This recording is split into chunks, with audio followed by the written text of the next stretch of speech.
China says the Philippines has seriously violated its sovereignty, shadowing and trying to block a Philippine naval vessel. A smaller nation just did something most countries would hesitate to do. It looked one of the world's biggest powers straight in the eye and said, no, not quietly, not behind closed doors. Out in the open, official, documented, impossible to ignore. The Philippines rejected a Chinese state company that wanted to build a massive bridge right on its territory, a 32-kilometer mega project stretching across Manila Bay, one of the longest sea bridges ever proposed anywhere. And here is the part that makes this story different. It was not about money. It was not about engineering challenges.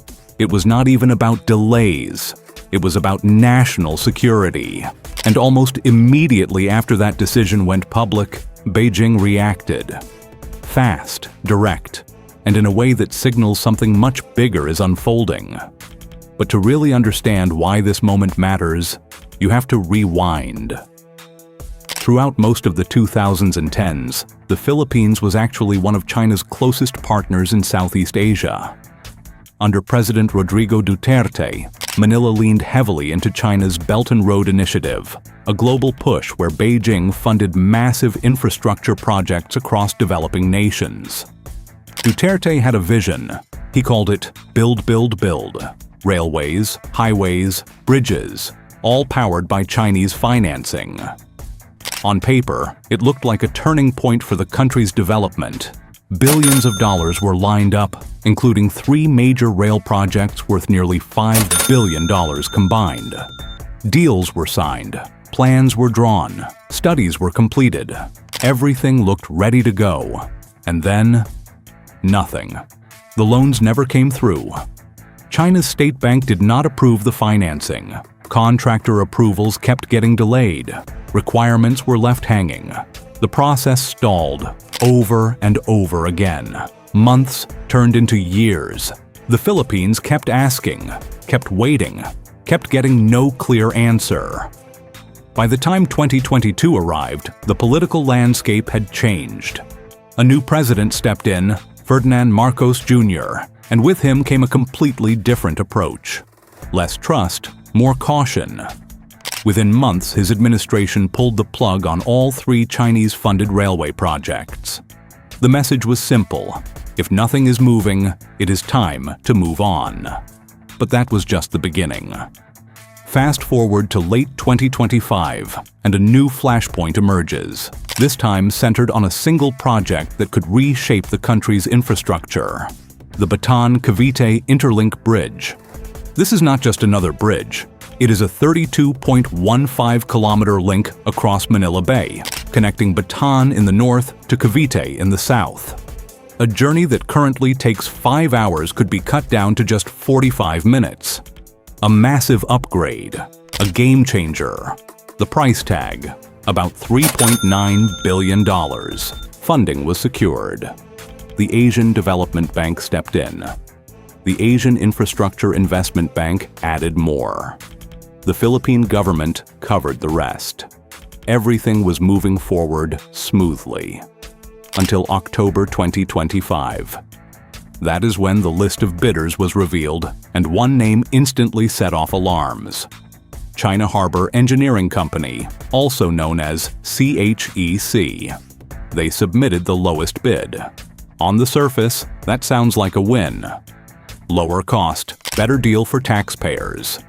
But this was not just any company. CHEC is tied to China Communications Construction Company, a state-owned giant with a track record that raised serious concerns. And this is where things escalated. A coalition of Philippine maritime groups sent a direct warning to top government officials. Not a suggestion, not a concern, a warning. Awarding this contract, they said, would create an unacceptable risk. Their words were sharp. They pointed to the possibility of sabotage, intelligence gathering, hidden vulnerabilities built directly into critical infrastructure. And they backed it up with specifics. Look at where the bridge lands. On one side, Bataan, near Mariveles, where the Philippine Navy operates anti-submarine facilities and the Coast Guard maintains a key harbor. On the other side, Cavite, close to Sangley Point, the main naval base. Now imagine a foreign state-linked company building infrastructure right between those 2 points. Not just building it, but having the opportunity to embed systems, sensors, or access points into it. That is not just construction, that is strategic positioning. And then there is the bigger picture. The parent company, CCCC, has already been sanctioned by the United States for its role in building and militarizing artificial islands in the South China Sea, areas that overlap with Philippine territorial claims. So, from Manila's perspective, this was not just a business decision, it was a question of trust. Do you allow a company tied to activities that challenge your sovereignty to build one of your most critical pieces of infrastructure? Or do you draw a line? This time, the Philippines chose to draw that line. And that is why this moment matters far beyond a single bridge, because it signals a shift. A country that once leaned heavily on China is now stepping back, questioning the risks, and making decisions that could reshape the balance of power in the region.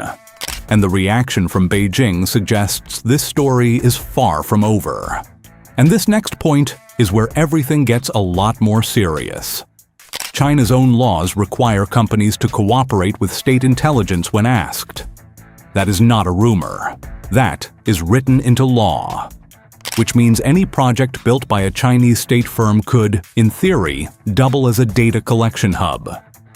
Now think about that for a second. A bridge, a port, a railway. Not just infrastructure, but potential access points. The Philippine government did not immediately say no. Instead, officials slowed things down. The Department of Public Works said the bids were under careful review, with the Asian Development Bank needing to give final approval before anything could move forward. The deadline to name a winner was November 29, 2025. That date came and went. No announcement, no decision. And in situations like this, silence speaks loudest. The delay was the answer.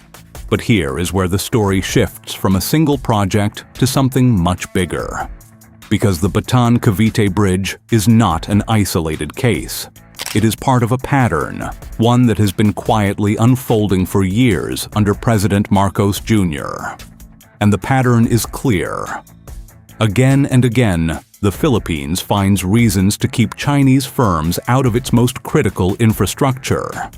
And each time, China pushes back harder. When you connect all the dots, this is not about contracts or bidding disputes anymore. This is strategy. Deliberate, consistent, quiet, but unmistakable. And the speed of China's reaction, measured in hours, not days, tells you something important. Beijing is watching every move. Now let's talk about scale, because the numbers here are massive. 3 major railway projects under China's Belt and Road Initiative were worth nearly $4.9 billion combined. All 3 have now been scrapped. One of them, the Subic-Clark Railway, was a 71-kilometer line connecting 2 locations that were once key U.S. military hubs in the Pacific. Chinese companies were set to build it. Now that project is being handed off to Japan, South Korea, and the Asian Development Bank. That is not a small shift. That is a major realignment. Then, there is the Bataan-Cavite Bridge itself, valued at $3.91 billion. The specific contract China Harbor Engineering Company bid on was just the first phase, worth about $125 million, a fraction of the total. But winning that contract would have done something far more important than generate revenue. It would have placed a Chinese state-linked company directly inside one of the most sensitive coastal zones in the country. And the funding structure adds another layer to this. The Asian Infrastructure Investment Bank, based in Beijing, committed $1.14 billion, about 29% of the total project. Meanwhile, the Asian Development Bank, based in Manila and led by Japan, is putting up the largest share. So you have a Chinese-backed bank helping finance the project, while a Chinese company is being blocked from building it. That is how complex and tense these relationships have become. And all of this is happening while tensions at sea are getting worse, not better.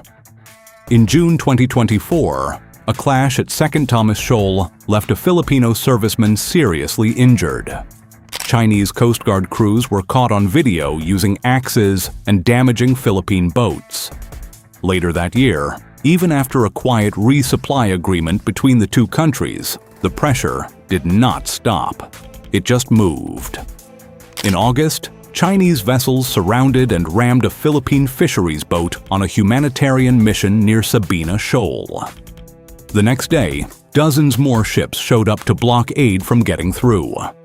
Then, in November, President Marcos signed new maritime laws reinforcing the Philippines' control over its waters. China responded immediately, summoning the Philippine ambassador and condemning the move. So, what you are seeing at sea and what you are seeing in infrastructure decisions, they are not separate stories. They are the same story, playing out on different fronts.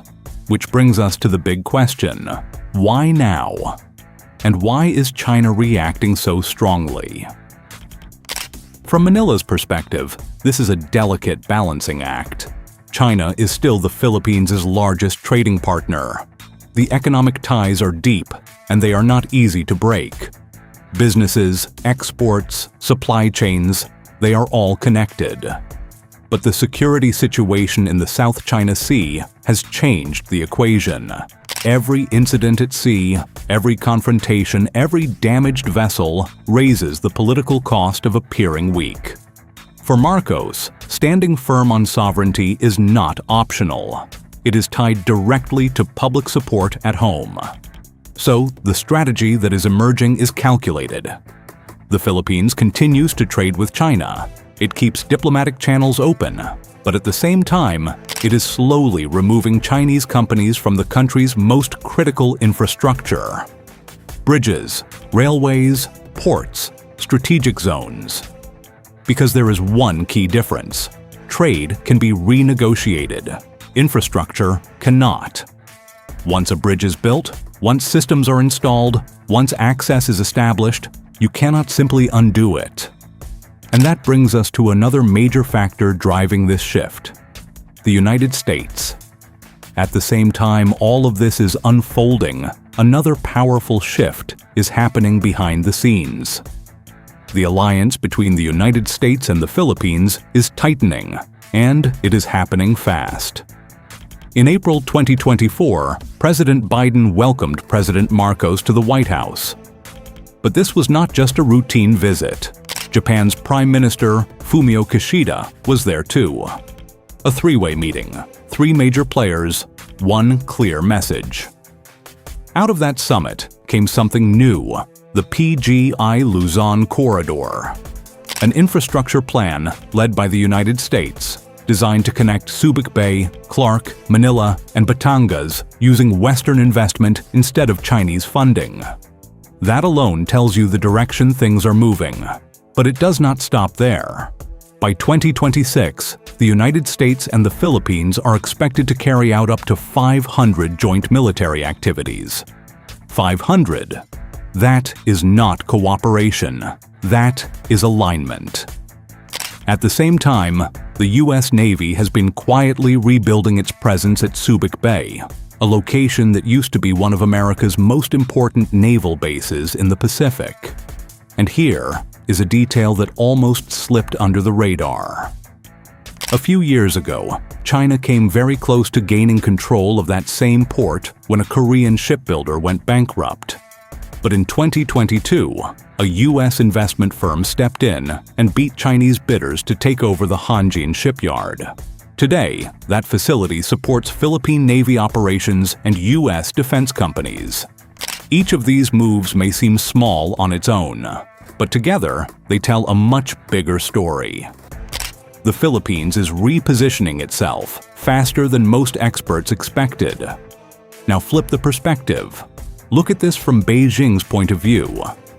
China's reaction to the bridge delay was almost immediate. That kind of speed is not just diplomacy, it signals real concern. Because for China, the Philippines is not just another country. It is a key piece of the puzzle. The South China Sea is rich in resources. It is one of the busiest shipping routes on the planet, and it sits dangerously close to Taiwan. Having the Philippines on its side, or at least neutral, matters a lot. So, every time a major infrastructure project goes to Japan, South Korea, the United States, or Europe instead of China, that is not just a lost contract, it is a loss of influence, and those losses are starting to add up. China has invested heavily in its Belt and Road Initiative, not just financially, but politically. It is a global brand. So, when a partner country begins to step back, publicly, with official statements and security concerns, it does more than cancel projects. It damages that brand. That is something Beijing does not take lightly, and it has tools to respond. China has a track record of using economic pressure when needed. Trade restrictions, limits on tourism, regulatory barriers, and the speed of its diplomatic responses, summoning ambassadors, issuing statements within hours, shows that Manila is fully aware of the risks. But here is the key point. The Philippines is still moving forward with these decisions anyway. That tells you everything about how the calculation has changed. From Manila's perspective, the risk of allowing Chinese involvement in sensitive infrastructure is now greater than the diplomatic cost of rejecting it, at least for projects tied to military zones and strategic waterways. But this is where things get uncertain, because China is not likely to just accept this shift. Pressure at sea could increase, economic tensions could rise, and inside the Philippines there are still political groups, many tied to the previous administration, who support closer ties with Beijing. They will use every delay, every setback, to argue that this new strategy is a mistake. Meanwhile, Manila has its own challenge. It has to prove that its alternative partners can deliver. The PGI-Luzon corridor sounds promising. Investments from the US, Japan, and South Korea have been pledged. But turning promises into real infrastructure takes time. A lot of time. There is often a long gap between signing agreements and actually breaking ground. If that gap becomes visible, if projects stall again, if progress slows, the argument against Chinese funding starts to weaken. And Beijing knows that, because sometimes waiting is the strategy. Now step back and look at the bigger picture. The Philippines is a mid-sized country with real infrastructure needs and limited financial flexibility, and it sits right in the middle of a growing rivalry between global powers. Every deal it signs sends a message. Every deal it rejects sends an even louder one. Blocking China Harbor Engineering Company from the Bataan-Cavite Bridge was not just about one contract. It was about a deeper question. Do you allow a company tied to activities in contested waters to operate right next to your naval bases? That is not theory. That is a real, immediate decision about sovereignty. And that is why all of these moves, the canceled railways, the blocked bridge, the new maritime laws, the stronger US alliance, they are not separate events. They are connected. Together they form a clear direction. The Philippines has chosen where it stands. And China's fast, firm, and very public response shows that Beijing sees it clearly. What happens next depends on a few critical factors. Can Manila's new partners actually deliver on their promises? Will tensions in the South China Sea stay contained or spiral further? And can the Philippines maintain internal political support for this path? None of those answers are guaranteed, but one thing is already certain. For the Philippines, infrastructure and national security are no longer separate issues. They are one and the same. And for a country in one of the most contested regions on Earth, that realization comes with a price. The real question now is simple. Is it worth it? Based on what we are seeing, the Philippines has already made its choice. And it is standing by it.